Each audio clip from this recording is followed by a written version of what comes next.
반갑습니다. 저희와 같이 물류 선진화를 위한 큰 프로젝트에 동참해 주신 여러분께 감사하고 싶습니다. 물류는 원시시대 부족 간의 교류에도 존재했었고, 우리가 보다 윤택하고 풍요로운 삶을 지향하는 한 인류의 최후 순간까지도 존재할 것이라고 생각합니다. 이처럼 물류는 우리 생활에 밀접히 연결되어 있고 사업의 연속성 또한 보장될 수 있다는 몇 안 되는 직종 중에 하나라고 생각합니다. 단지 우리가 생각해야 할 과제는 무한 경쟁 사회에서 누가 물류의 마지막 순간까지 생존할 수 있는 힘을 가질 수 있는가 하는 것이고, 이를 위한 무궁한 노력과 진화가 스스로 수반되어야 한다는 데 있다고 말하고 싶습니다. 따라서 저는 회사 이름에서도 언급하였듯이 당사의 목표를 진정한 로지스틱스화 하는 것으로 세우고 싶습니다. 여기서 로지스틱스의 개념을 알아보기 위해 현 한국 로지스틱스 학회 회장님의 해석을 로지스틱스 학회 회보집을 통해 알아보고자 합니다. 로지스틱스는 물류 관리와 자재 관리 기법까지 포함한 광역의 전략적 개념으로서 국제화 시대에서는 생산 전략, 마케팅 전략, 로지스틱스 전략을 가리켜 경영의 3대 전략으로 지칭하고 있습니다. 따라서 선진국에서는 과거의 물류라는 유통의 종속적 개념에서 비즈니스 로지스틱스라는 개념으로 전환하고 있고, 이의 기본 개념을 살펴보면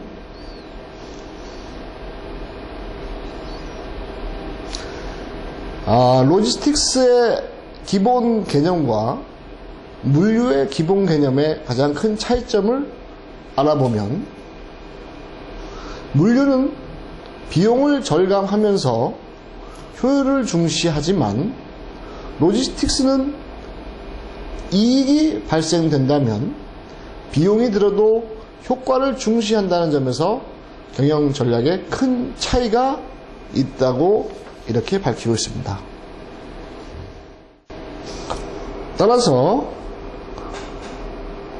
따라서 최근 많은 부분에서 로지스틱스 개념을 도입하고자 하고 체계화하려는 노력이 잇따르고 있지만, 아직까지 우리나라는 물류의 초보 단계에 있고 물류와 로지스틱스를 혼용 사용하고 있는 실정입니다. 따라서 저는 이때가 시장에서 우리의 입지를 새롭게 자리매김할 수 있는 절호의 기회가 아닌가 생각합니다.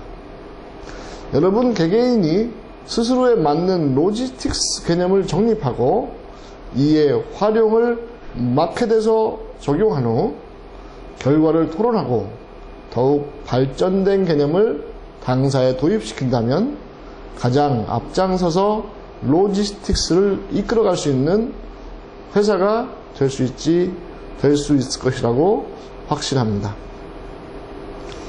여러분이 바쁘신 영업과 업무 중이라도 짬을 내시어 각종 세미나와 전시회를 참관하면서 꾸준히 안목과 지식의 깊이를 더해 주시기 바랍니다.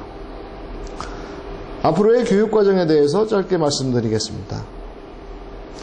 우선 무역에 대한 전반적인 내용을 검토해 보기로 하겠습니다. 우리나라 무역과 관련된 법규, 국외 기업과 무역 계약 체결 과정, 계약 내용과 거래 조건들을 살펴보고 결제 방식들, 그 대표적인 결제 방식인 신용장에 대해 같이 알아보기로 하겠습니다. 또한 그 부속 서류들에 대해서도 살펴보고 수출입 통관을 다루고 복합 운송 개념과 현재 당사의 주 업무인 복합운송 오퍼레이션에 대해서 설명드리면서 제 강의를 맺어가고자 합니다. 차후 외부 강사를 초빙해서 해상 적하보험, 정기선 및 부정기선에 대해서 다루어 보고자 하겠습니다. 그럼 우리나라의 수출입 관리 제도에 대해서 한번 알아보도록 하겠습니다.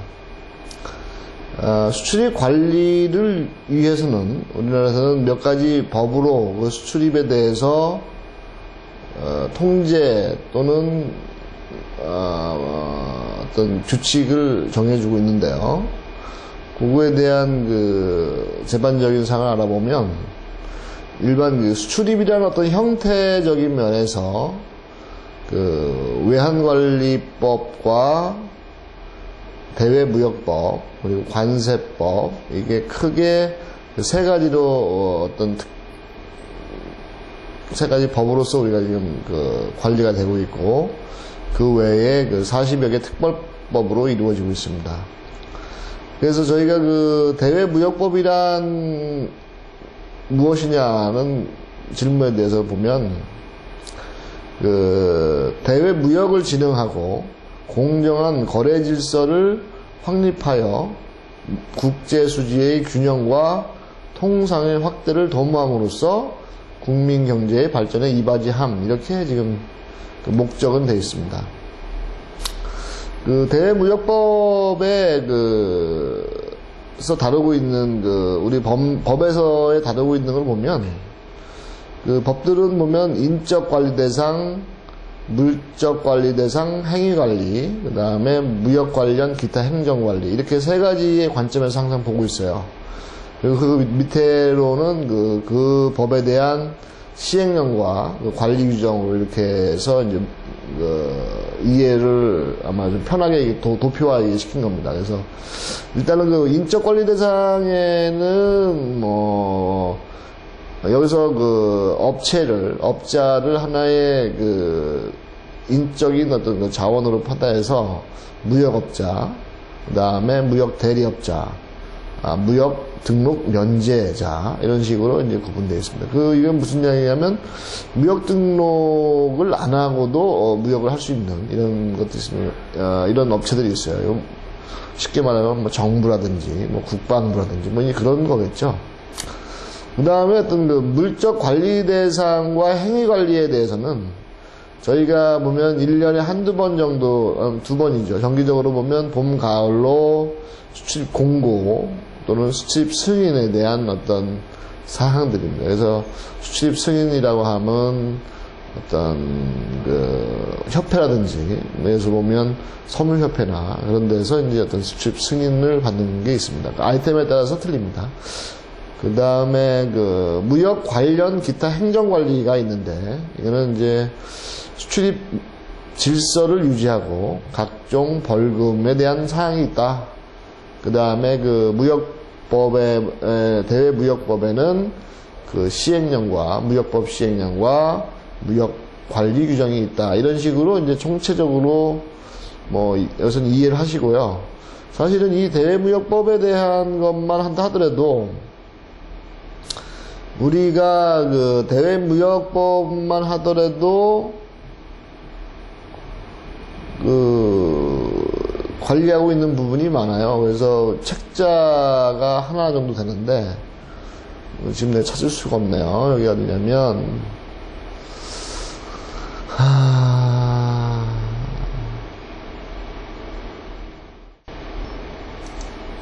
그 대외무역법이라고 하면 이거 사실은 그 책자로 하나예요. 그래서 책자로 하나고 여기서 보면 뭐 신동수 씨가 대외무역법이란 책자를 목적에 보면은 어떤 관세사 시험 대비를 위해서 준비한 걸로 이렇게 지금 되어 있습니다. 그래서 목차를 보면 안에 뭐 많죠? 일단은 뭐 어려운 한문이니까 넘어가도록 하겠습니다. 뭐 꼭 몰라서도 아니고 일단 넘어갑니다. 이래서 이게 대외무역법이라는 책자가 있습니다. 그 다음에 다시 이제 본론으로 들어가면 외환관리법에 대해서 한번 알아보도록 하겠습니다. 그 외환관리법의 이것도 뭐 목적을 알아보면 그 외국환과 그 거래 기타 대외 거래를 합리적으로 조정 또는 관리함으로써 대외 거래의 원활화를 기하고 국제 수지의 균형과 통화 가치의 안정을 도모하여 국민 경제의 건전한 발전에 이바지함을 목적으로 한다. 이렇게 지금 규정을 되어 있습니다. 사실 저희가 뭐 IMF도 겪고 어려운 그전에는 우리가 뭐 외국환에 대한 어떤 인식도 많이 부족했었는데 최근에 저희가 IMF를 겪으면서 그 외환의 중요성을 다시 한번 저희가 이제 일깨웠던 부분이 아닌가. 사실은 이러한 어떤 목적들이 있었음에도 불구하고 그 목적들을 수행하는 사람들 자체가 이런 목적과 어긋나는 어떤 일을 하다 보니까 뭐 제가 이런 것까지 얘기할 부분은 아니니까 넘어가도록 하겠습니다. 그래서 외국환 관리 법령에 대해서도 아까 말씀드렸던 그 세 가지의 어떤 그 관리에 대한 걸 알아보면서 그 밑에는 시행령과 그 다음에 어떤 관리 규정이 있다. 여기서의 그 인적 관리 대상에는 뭐 거주자와 뭐 비거주자 이렇게 나눕니다. 그래서 거주자라고 하면 뭐 많이 있겠죠. 이 거주자에 대한 근거가 그래서 뭐 한국에 뭐 일정 기간 이상의 꺼야 되겠네. 그래서 외국환 관리 법령에는 이 세 가지의 어떤 그 아까 분류로서 이렇게 하는데 여기서 보면 인적 관리 대상에는 어떤 비거주자 또는 거주자로 이렇게 구분을 하고 있습니다. 그래서 거주자라고 하게 되면 뭐 일정 기간 동안에 우리 국내에 어떤 요건이 있겠죠. 몇 개월 이상 또는 며칠 이상의 어느 일정 지역에 거주를 하고 있는 자 또는 뭐 비거주자 그러면은 그래서 뭐 이민을 갔다거나 아니면 뭐 공부하러 갔다거나 뭐 이런 걸로 아마 구분이 되지 않을까 생각을 하고 있습니다. 물론 좀 더 정확하게 우리가 좀 알아보려고 그러면 아까와 마찬가지로 그 책자를 다시 참고하시면 되는데요. 그 책자는 다시 한번 화면에 잠시 보여드리겠습니다. 그 다음에 이제 물적 대상과 행위 관리에 있어서는 그 환율을 어떤 식으로 할 것이냐, 그 다음에 우리가 받을 거 그리고 지급할 통화를 어느 통화를 할 것이냐. 뭐 옛날에는 상당히 뭐 제한적인 화폐만 우리가 영수 지급 통화로 됐었는데 요즘은 많이 다양화되고 있다 이렇게 되겠습니다. 그다음에 해외 거래의 제한, 어떤 경우에 그 거래를 할 수 있고 못하는 이런 차이점들을 사실 두고 있습니다. 그 다음에 어떤 외국환 관련 기타 행정 관리로서는 외국환 수급 계획, 그다음에 각종 벌금, 벌칙 등이 있습니다. 뭐 이런 데에 굳이 뭐 알 필요 없겠죠? 어떤 우리가 여기서 어떤 뭐 외환을 빌려온다거나 사실은 뭐 그런 것도 아닐 거고 우리가 직접 뭐 외국환 관련 행위하면서 어떤 처벌을 염두에 두고서 이렇게 할 비즈니스도 사실은 그 많이 없기 때문에 그래서 잠시 보면 그 외국환 관리법에 보면 이 책자는 여기에 나와 있습니다. 그래서 이것도 마찬가지로 관세사 시험 대비에 대한 책인데 그래서 이렇게 나와 있고 이 책자에 대한 목차를 보면 상당히 다양하게 되고 있음을 알 수 있습니다. 그래서 여러 가지로 우리가 이해할 수 있다 할 수 있겠습니다. 그 다음에 관세법에 대해서 짧게 한번 알아보겠습니다. 관세법은 관세의 부과, 징수 및 수출입 물품의 통관을 적정하게 하여 국민 경제의 발전에 기여하고 관세 수입의 확보를 기함을 목적으로 한다. 이렇게 되어 있습니다. 그래서 하나의 우리나라에서 세수 중에 상당히 많은 부분이 아니겠느냐라고 그러십니다.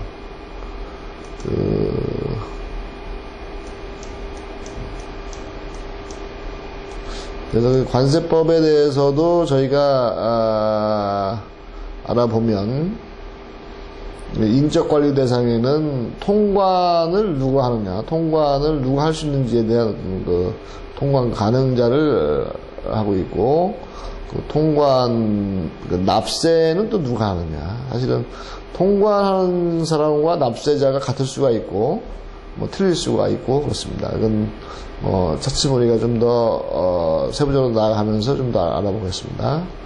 네, 물적 관리와 행위 관리에 있어서는 그 통관, 그 다음에 관세 부과 및 징수. 그래서 이제 어떤 여기서 통관이 적정한 것이냐, 이 품목이 과연 우리 국내에 들어와도 되느냐, 그 다음에 들어왔을 경우에 과연 관세는 얼마나 하고 징수 방법은 어떤 식으로 하느냐, 이런 것들이겠죠. 그 다음에 이제 그 기타 행정관리로서는 관세를 심사하고 심판하고 그 다음에 각종 벌칙 등을 정해주게 되어 있습니다. 여기에도 보면 이제 관세법 시행령, 시행규칙, 그 다음에 관세 환급에 관한 특례법 등이 있습니다. 그렇습니다. 여기도 잠시 한번 볼까요? 책자를 지금 아직 안 보고 있네요. 우리가 이 관세법에 대한 것도 지금 여기 관세법에 대한 걸 보면 다시 한번 열어보겠습니다. 관세 환급, 관세법 및 관세 환급이라고 이렇게 되어 있습니다. 지금 여기에 보면 이 책자마다 관세사 어떤 시험 대비로 이렇게 다 책자가 책자가 많이 있는데, 사실은 이러한 무역 관련을 해서 어떤 시험 중에는, 무역 관련해서 시험이 있는 것 중에서는 가장 어떤 현재 좀 제한을 받으면서 할 수 있는 게 아마 관세사 쪽. 관세사가 되면 자기 자체가 어떤 관세사 사무소를 내서 직접 통관을 수행하고 이러다 보니까 그 관세사 쪽에 대한 것들이 상당히 좀 비중 있게 시험 제도로까지 이렇게 해서 하고 있습니다. 그래서 나중에 관세사 쪽에 관심이 있으신 분은 시험을 한 번쯤 응하는 것도 좋지 않겠느냐 이렇게 생각이 듭니다. 그래서 저희가 이제 조금씩 점차적으로 하나씩 저희가 들어가 보도록 하겠습니다. 아까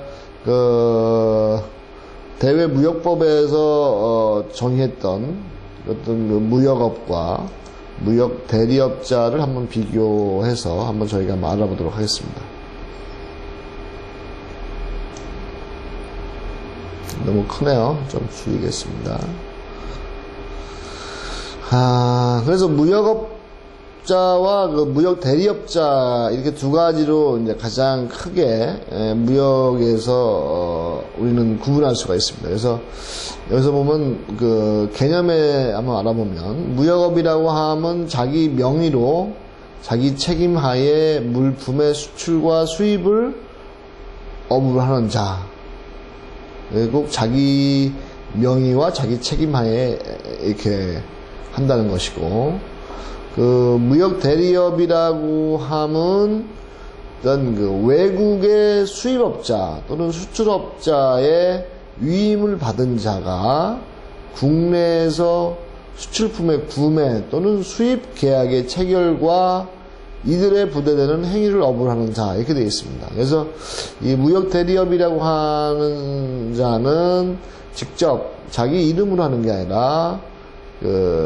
자기가 어떤 소개를 하고 거의 알선을 하고 거기에 대한 알선 수수료 정도, 이 정도로 이제 받는다라고 생각하면 됩니다. 그래서 가장 크게 어떤 걸 다시 구분하는 걸로 본다 그러면, 자기 명의로 소유권 이전을 전제로 한 수출입을 할 수 없다 또는 할 수 있다에 대해서 두 가지의 어떤 것들이 이제 물건의 소유권 이전이냐, 아니면 단지 어떤 구매의 알선이냐, 이렇게 되어 있습니다. 그래서 어느 정도 어떤 직접 거래에 있어서는 좀 한정을 받는 게 무역 대리업자고, 그렇게 이해하시면 됩니다. 그래서 우리가 흔히 무역 대리업이라고 이렇게 표현하고 있지만 이 사람들은 오퍼상입니다. 그래서 오퍼를 발행하고 그 다음에 그거에 대한 거래를 성사시키고 그거에 대한 세일하고 있는 게 그래서 오퍼상들. 그래서 흔히 우리가 오퍼상들이라고 합니다. 그래서 옛날하고는 좀 많이 좀 주의가 풀려가지고 전부 다 신고제로서 하고 있고, 그 업무의 영역에 대해서 다시 한번 알아보면, 옛날에는 어떤 그 무역업에 있어서도 감류와 운류 이렇게 나눠가지고, 운류에 있어서는 자기 공장에서, 그러니까 자기가 생산에 필요한 업체, 어떤 원자재나 또는 어떤 기계류에 대해서는 수입할 수 있는데 제3자한테 팔 수 없는 이렇게 되어 있지만, 지금은 그런 규정이 없습니다. 그래서 다 제한 없이 모든 수출입 품목에 대해서 취급할 수가 있습니다.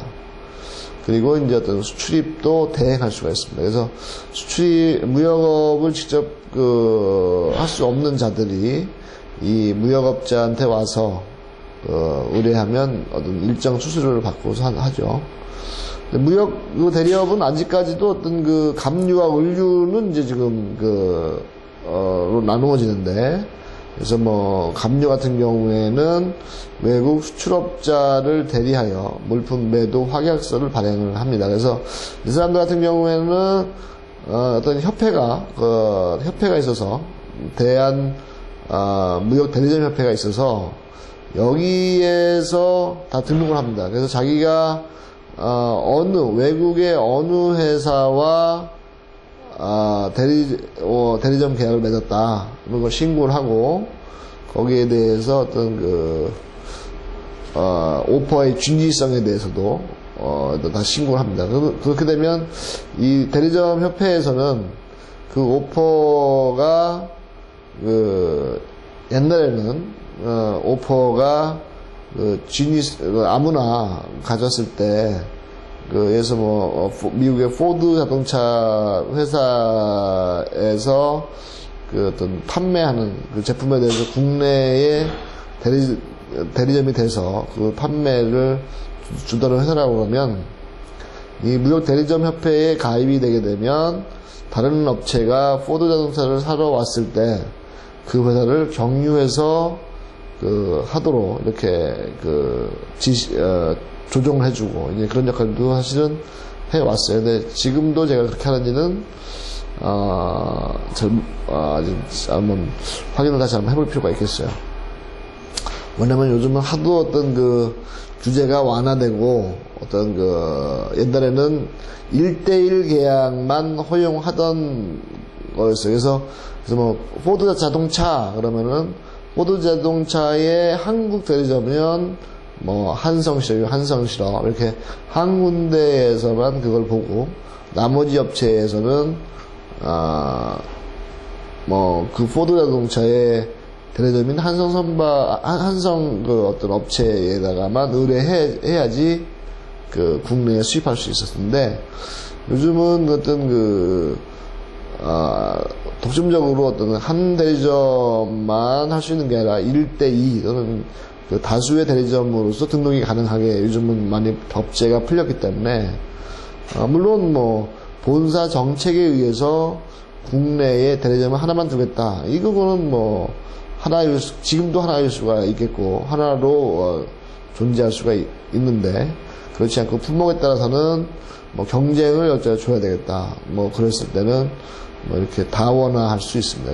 그래서 오퍼에서는 또 다원화된 것도 있다. 그래서 각각의 어떤 무역업에 대한 것도 어떤 한국무역협회가 있어서 여기서 이제 신고를 하고 연회비를 내면 됩니다. 그 다음에 여기도 마찬가지로 무역 대리점 협회와 운류에 있어서는 외국인 기업 이렇게 되는데, 이 운류의 어떤 아까 얘기 안 했는데, 국내에서 수출할 물품의 구매 또는 구매와 관련하여 부수되는 행위를 하는 자. 그러니까 이 사람은 이제 어떤 수출에 대해서만 외국 업체가 수입을 원할 때, 그 국내에서 수출을 위한 제품의 구매 활동을 하는 걸로 이렇게 이해하시면 되겠습니다.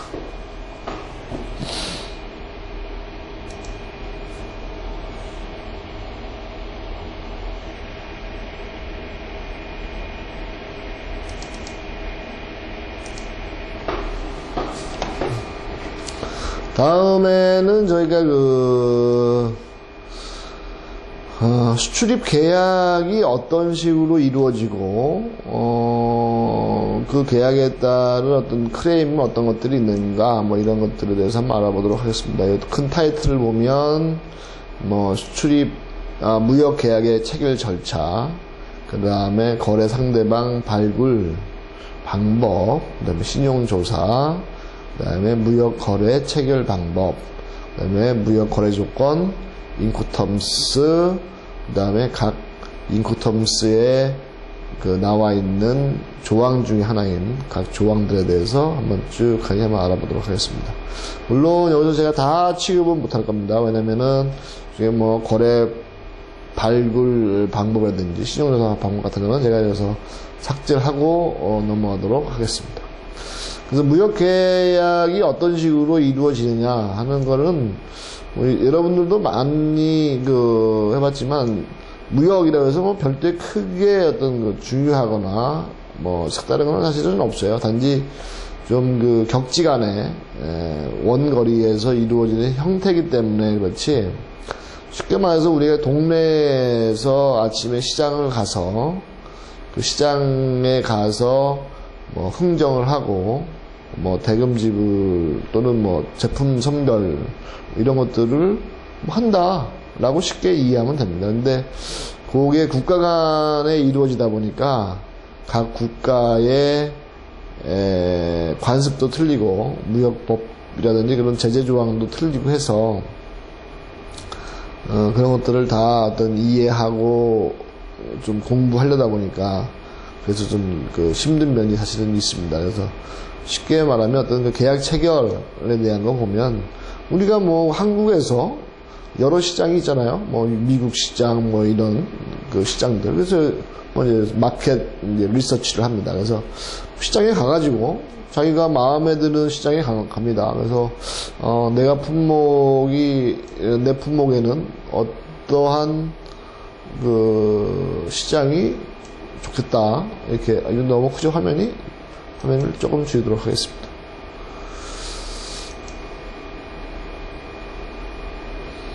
그래서 어떤 해외 시장 조사는 발빨리 다녀가지고 거기에서 해외 시장의 특성을 파악하고, 그리고 그 시장 자체가 국내에 과연 판매될 수 있느냐 이런 것도 사실은 봐야죠. 그래서 여기서는 시장 조사는 두 가지 관점에서 할 수 있겠죠. 과연 내가 무엇을 여기서 살 것이냐, 내가 또는 무엇을 팔 것이냐, 이 두 가지 관점에서 할 수 있겠고, 현재로서는 보면 많은 무역투자진흥공사나 그다음에 무역협회에서 많은 노고들을 했어요. 그래서 오지에 가서 개발도 하고 그 시장에 대해서 조사도 하고 이런 것들을 많이 지금 해왔었고, 많은 데이터베이스들을 이 사람들이 갖고 있고, 필요에 따라서는 여기에 회원이 되면 현지에 가서도 어떤 바이어나 또는 셀러들을 주선받을 수 있는 이런 것들도 많이 요즘은 돼 있어요. 그래서 나중에 실제 마켓에서 무역업을 할 때는 도움이 되겠죠. 일단은 그렇습니다. 그래서 이제 한 나라마다, 우리나라도 제가 볼 때는 한 몇만 개의 업체들이 무역을 하고 있다고 판단이 되고 있습니다. 그렇듯이 외국의 어떤 각 나라마다 보면 무역에 종사하고 또는 무역에 종사하려고 마음을 먹는 사람들의 숫자는 엄청나게 많다고 판단이 됩니다. 그래서 그 많은 시장에서 자기 입맛에 맞고 그 다음에 그 신뢰감이 있는 업체들을 찾는다는 게 정말 어떤 모래밭에서 뭘 찾는다고 봐야 되나요? 모래밭에서 바늘 찾기는 쉬운가요? 그런 요즘은 하도 그 어떤 전자도 많이 돼 있어서 뭐 요즘은 그 자석만 가져가면 좀 더 쉬울 텐데 뭐 좀 비유가 안 맞겠고 그렇습니다. 그래서 그 많은 그 처음에는 명단을 가지고 그 다음에 그 업체한테 그 나는 누구다 뭐 이런 것도 보내줘야 되겠고 그 다음에 그 네가 갖고 있는 품목이 무엇이냐 뭐 이런 거 그 다음에 자기 갖고 있으면 그리고 그 가격도 이게 받아봐서 적정하다라고 하게 되면 이제 신용조사를 한번 하겠죠. 신용조사를 해서 정말 내가 믿을 수 있느냐, 제품뿐만 아니라 나중에 돈을 주고받을 수 있는 안정된 어떤 자금 회수까지도 가능하느냐 이런 것들 다 봐야 되겠습니다. 그 다음에는 이제 정식적인 어떤 거래 제의를 하겠고 여기서 이제 오파와 주문이 이제 이루어지게 됩니다. 근데 이제 마음에 안 든다. 오파를 받았는데 이 오파 내용을 좀 수정하겠다라고 하면 이제 카운터 오파가 이제 발생되고 이 카운터 오파에 의해서 사인을 하게 되면 이제 계약이 이루어지게 됩니다. 그래서 이제 여기서 이제 계약이 이루어질 때 여기서 그 무역 계약의 의의는 무엇이냐 뭐 이런 것도 있어요. 그래서 이제 좀 이제 뒤로 넘어왔어요. 그래서 이제 구체적으로 계약을 하게 되는데 그 계약이 무엇이냐 뭐 이런 것들이 한번 이제 해석을 하는 겁니다. 이거 사실은 우리나라 같은 경우에는 계약서를 잘 안 본다고 그래요. 뭐 외국의 경우에는 그 계약 문구 자체가 상당히 중요하게 그 계약 체결 시에 문제를 삼고 수정을 다 한 다음에 이제 계약을 하는데 우리 국내 업체 같은 경우에는 뭐 저도 뭐 간혹 그러지만 그래서 뭐 제품이 마음에 들고 그리고 뭐 가격이 맞다고 그러면 계약서까지 안 보고 그냥 일반적으로 사인을 하고 뭐 물건을 구입하는데 사실은 그 이외에 저희가 따져야 될 부분은 과연 AS를 어떻게 하느냐 나중에 제품 자체가 이상이 있었을 때 그 제품에 대한 수리를 뭐 제대로 할 수 있느냐 뭐 기타 만약에 이 회사가 나한테 판 제품에 대해서 정확하게 어떤 AS나 이런 것들을 안 했을 때 과연 어디다가 이걸 뭐 제소를 하느냐 이런 것들에 대한 것들이 틀림없이 필요함에도 불구하고 간과를 하고 그냥 사실은 많이 가져가는 경우가 있어요. 그렇지만 사실은 점차적으로 그런 것들을 우리도 습관화해서 그 계약을 하게 되면 꼭 계약서 내용을 처음부터 끝까지 읽어볼 필요가 있다고 생각이 하고 있고 그리고 그 내용이 만약에 안 맞다 그러면 그 내용에 대해서 수정을 요구할 수 있는 어떤 권리도 점차 찾아야 된다고 생각합니다. 그래서 이제 계약에 대한 의의를 이어서 이제 보면 무역계약은 유상계약이다. 그리고 쌍무계약이고 그리고 낙성에 의해서 이루어진다. 이렇게 되어 있습니다. 여기에 대한 의의는 뭐 여러분들이 뭐 다 이해를 하시리라고 봅니다. 그래서 뭐 하고 일단 이 정도로서 이제 의의를 찾도록 하겠습니다. 나머지의 사항들에 대해서는 한 번씩 쭉 한번 읽어보시기 바랍니다. 읽어보시고 뭐 다 읽어보시면 다 이해가 되리라고 봅니다.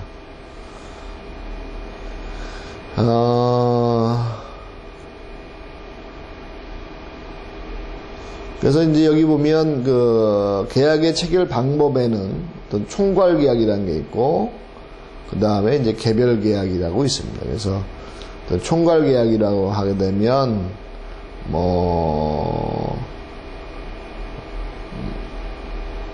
뭐, 몇 건건이 하는 게 아니라, 글쎄요, 이 이름은, 이 이름 다시 한번 봐야겠네. 이 의미는 뭐, 총괄계약과 개별계약에 있어서의 이동은, 개별이, sales contract, acceptance, offer.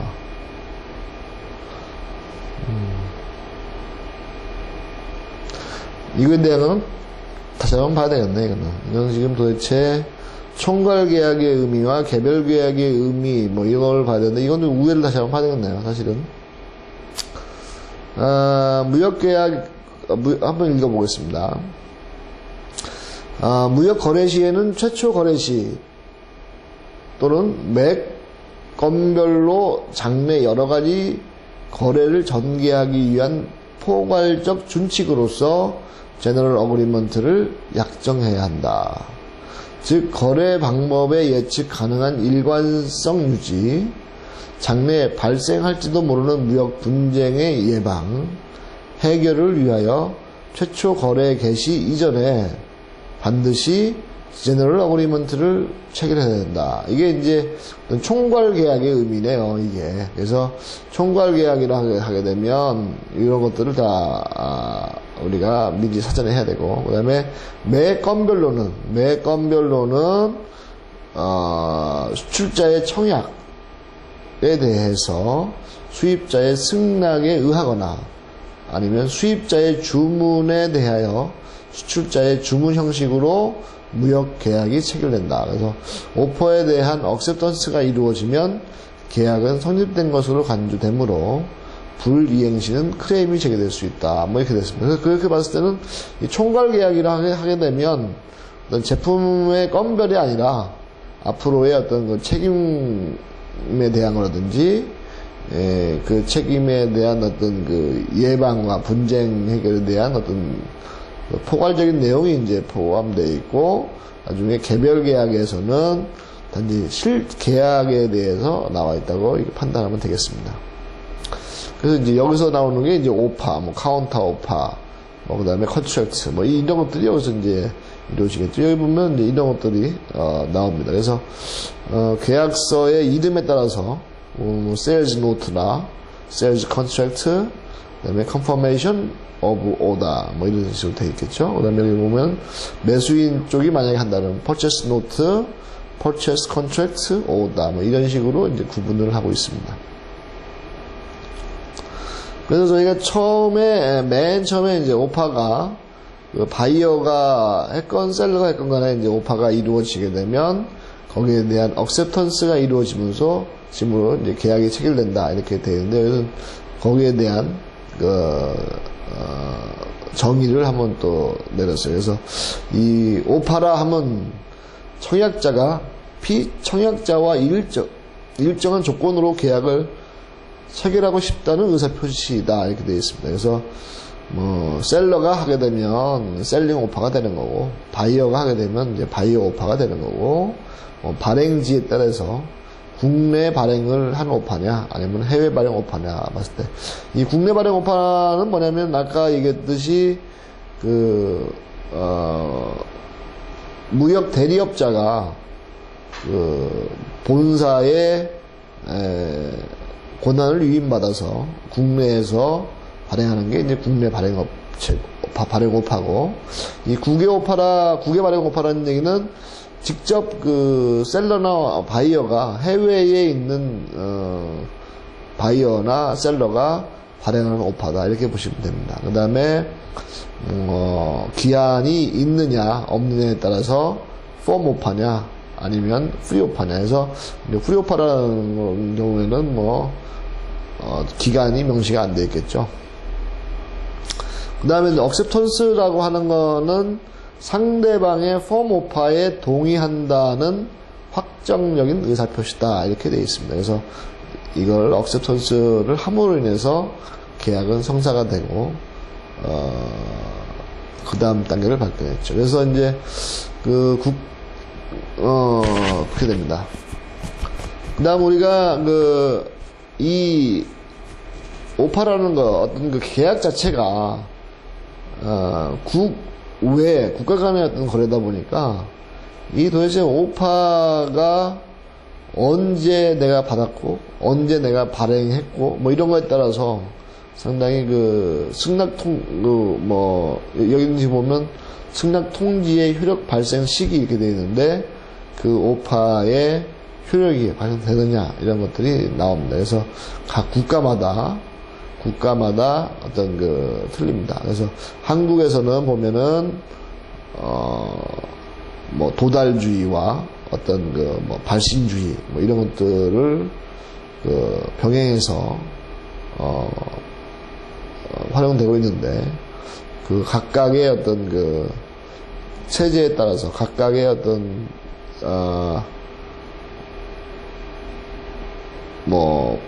방법에 따라서, 전화로 하느냐, 대화로 하느냐, 텔레스로 하느냐, 우편이냐, 전모에 따라서 각각의 어떤 틀리게 적용되고 있습니다. 그 다음에 저희가 이제 가장 중요하게 생각해야 될 부분 중에 하나가, 과연 밑에 사인권자가 누구냐.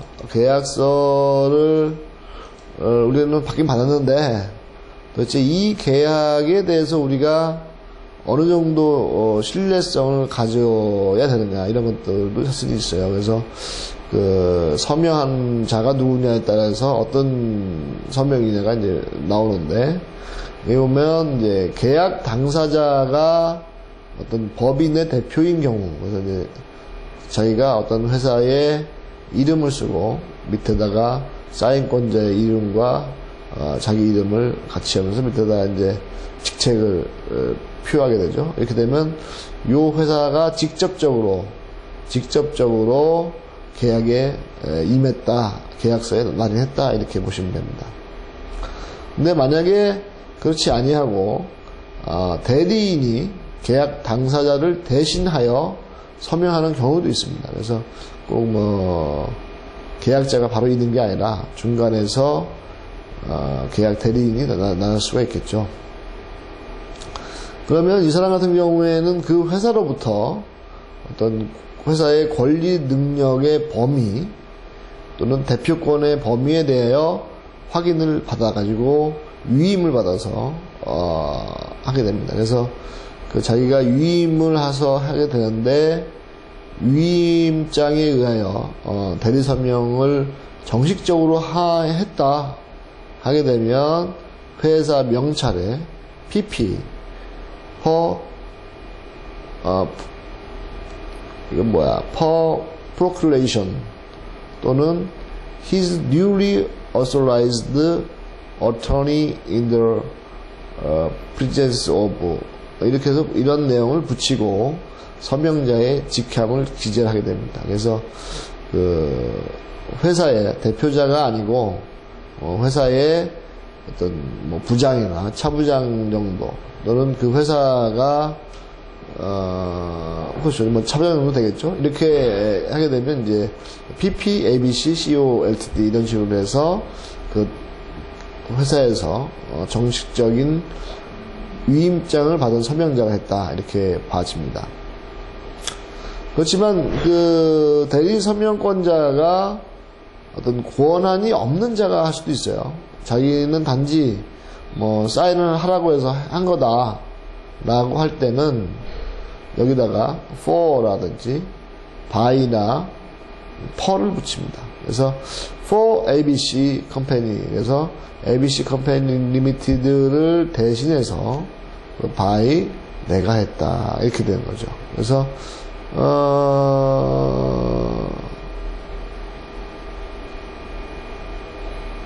이게 지금 각각의 뭔가 틀립니다. for 누구누구를 대신해서, 그 다음에 signed for and on behalf 해가지고 이것도 각각의 지금 하나의 내용이나 틀린 거예요. 그래서 누구를 대신해서, 얘도 마찬가지로 누구를 대신해서 사인했다, by 누구에 의해서 했다, 이런 식으로 됩니다. 그래서 이렇게 되게 되면은 대리 서명은 했지만 자기가 어떤 책임지는 내용은 이 사람이 없어요. 이 사인한 사람 자체는 모든 책임은 이 ABC, CO, LTD에서 갖고 있습니다. 그 다음에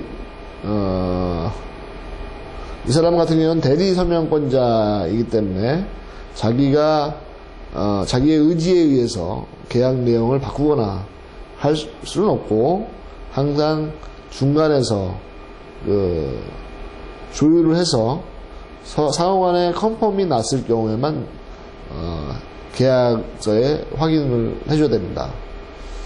이거 같은 경우에는 그래도 어느 정도는 자기가 위임받은 사항이 있기 때문에 위임받은 범위 내에서 어느 정도는 약간의 내용 변경이 좀 있을 수가 있겠죠. 그 다음에 요거야 뭐 자기가 직접적으로 관여해서 한 거기 때문에 가장 확실한, 이거 뭐 빼도 박도 못하겠죠. 이거 뭐 내가 직접 하는 건데 누가 뭐 나중에 와서 이게 아니다 뭐 이럴 수는 없을 것 같습니다. 그래서 이제 계약 체결 시 주의사항을 한번 잠시 언급을 해보면, 일반적으로 우리나라 사람들은 상대방의 권리, 의무를 명확하게 해두는 것에 익숙하지 못하고 상대방을 일방적으로 신뢰하여 사후에 분쟁이 발생하는 경우가 많으며, 특히 신용장 조건의 불비에 따른 지급 거절 사례가 자주 발생된다 이렇게 되어 있습니다. 국제 간 거래는 계약의 체결, 이행, 종료의 과정에서 계약의 불이행, 해석상의 의견 불일치 등으로 항상 분쟁 발생 가능성을 내포하고 있다. 그 다음에 청약 조건을 충분히 검토하여 승낙 여부를 결정하여야 하며, 가격표 등에도 청약으로 착각하기 쉬운 문헌이 없도록 주의하여야 한다. 계약 성립 시기에 대한 문제와 관련하여 영미법이나 대륙법계의 입법주의는 모두 도달주의를 채택하고 있으며 우리나라도 이에 따르고 있다. 그러나 우리나라 민법 제531조에서 격지간 계약에 있어서 승낙에 대한 의사표시는 발신주의 채택을 하고 있다는 데 유의를 해야 된다 이렇게 되어 있습니다. 모든 계약을 체결할 때는 반드시 구두가 아닌 서면으로 작성하고, 계약 체결 전에 법률 지식이 풍부한 전문인의 법률 자문을 얻어 계약 내용상 불리한 내용이 없도록 해야 한다. 계약 당사자는 클레임 제기 시 특정 기관의 중재 판정에 따른다는 조항을 넣어두면 분쟁을 신속 편리하게 진행할 수 있다 이렇게 되어 있습니다. 요거에 대한 어떤 확대 해석도 중요하지만 일단 진도를 나가기 위해서 빨리 가보겠습니다. 그래서 우리가 계약서에 따라서 제품을 구매를 하는 경우가 있는데, 그 제품에 따라서는 어떤 품질의 결정 시기가 다 틀립니다. 그다음에 품질의 조건도 틀리고, 그래서 그것도 한번 알아보도록 하겠습니다. 그래서 품질 조건에서 한번 보면, 우리가 이제 일반적으로 어떤 공산품이라든지 가장 널리 알려진 제품에 대해서는 견본 매매가 있을 수가 있겠죠. 견본을 주면서 어떤 획일화되어 있고 규격화되어 있다고 그러면 견본만 주면 바로 나올 수가 있겠고, 만약에 그거 자체가 만약에 어떤 우리가 흔히 마시는 대표 상품이라고 그러면, 예를 들어서 코카콜라라든지 어떤 브랜드 이미지로만 벌써 그 제품에 대해서 알 수, 이 브랜드를 빌린다던가, 이랬을 때, 그렇다면 이제 상표를 매매하게 되겠습니다. 그래서, 야, 우리가 너희 상표를 좀 쓰자. 그러니까 그 상표를 빌려가는 거죠. 그래서 이제 그 상표 매매를 할 수 있고, 그 다음에 규격 매매라는 게 있습니다.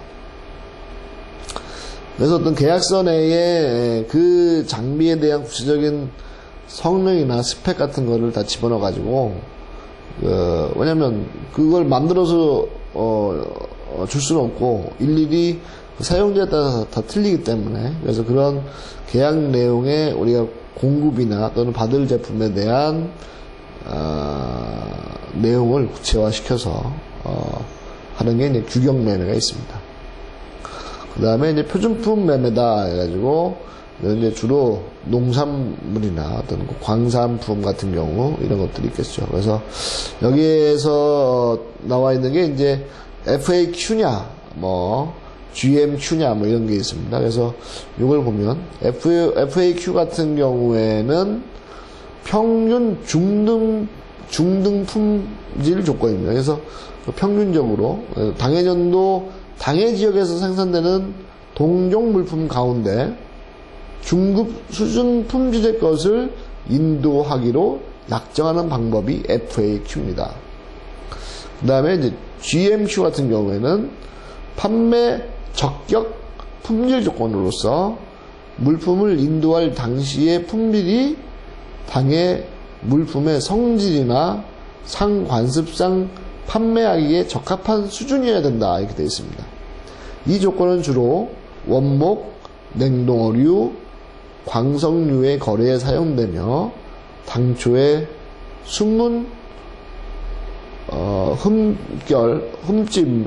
흠집이 인도 후에 나타난 경우에도 수입자는 수출자에게 클레임을 제기할 수 있다, 이렇게 되어 있습니다. 그래서 그 잠재하자 같은 경우에도 뭐 사전에다 체크해 봐야 되는 이런 것들이 있겠습니다. 그래서 그 우리가 표준 이렇게 제품에 따라서 어떤 식으로 어떤 제품을 규정하고 사느냐에 대해서도 한 번쯤은 뭐 생각해 볼 필요가 있겠죠. 그 다음에 이제 그 품질의 어떤 결정을 언제로 보느냐.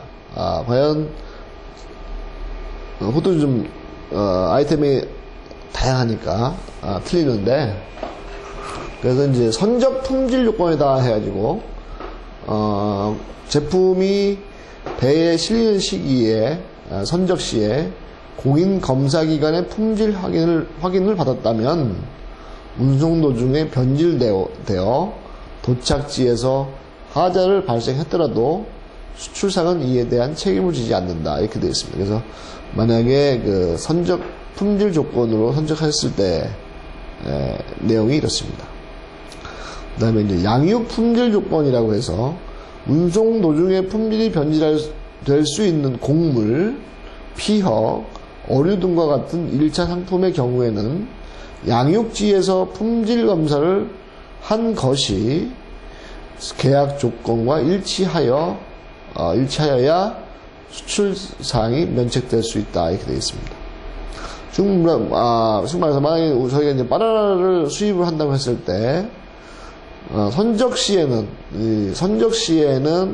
뭐 아직 익지도 않은 뭐 푸르른 바나나가 이 상태지만 어느 정도 운송이 거쳐가면서 운송 중에 익어서 도착지에서의 어떤 그 제품이 과연 우리가 국내에서 판매할 수 있는 정도의 품질이냐.